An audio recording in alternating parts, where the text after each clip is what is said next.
তো যাদের birth number 1 অর্থাৎ যাদের ডেট অফ বার্থ যে কোনো মাসের 1st 10th 19th অথবা 28th তারা তাদের ওয়ালেটে একটা কপারের কয়েন রেখে দেবেন। এবার নাম্বার 2, যাদের ডেট অফ বার্থ যে কোনো মাসের 2nd 11th 20th অথবা 29th তারা একটা রুপোর কয়েন রেখে দেবেন। এবার আসছি নাম্বার 3, অর্থাৎ যাদের ডেট অফ বার্থ যে কোনো মাসের 3rd 12th 21st অথবা 30 তারা তাদের ওয়ালেটে একটু হলুদ রাখতে পারেন আর তার সঙ্গে একটা কর্পূর রাখবেন।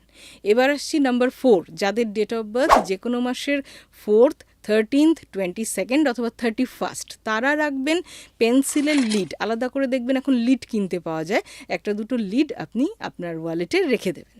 এবার নাম্বার 5, অর্থাৎ যাদের ডেট অফ বার্থ যে কোনো মাসের 5, 5th 14th অথবা 23rd তারা রাখবেন মানি প্ল্যান্টের একটা পাতা, জাস্ট একটা মানি প্ল্যান্টের লিফ রেখে দেবেন, আবার শুকিয়ে গেলে আবার ওটাকে চেঞ্জ করে দেবেন, ঠিক আছে। এইবার আসছি নাম্বার 6, অর্থাৎ যাদের ডেট অফ বার্থ যে কোনো মাসের 6th 15th অথবা 24th তারাও একটা রুপোর কয়েন রাখবেন। এবার আসছি নাম্বার 8, অর্থাৎ যাদের ডেট অফ বার্থ যে কোনো মাসের 8, 17 অথবা 26 তারা ময়ূরের পেখমের একটা অংশ তাদের ওয়ালেটে রেখে দেবেন। এবার হচ্ছে সর্বশেষ নাম্বার 9, অর্থাৎ যাদের ডেট অফ বার্থ যে কোনো মাসে 9, 18 অথবা 27th তারা তাদের ওয়ালেটে একটু জেসমিনের ফ্রেগরেন্স স্প্রে করে রেখে দেবেন।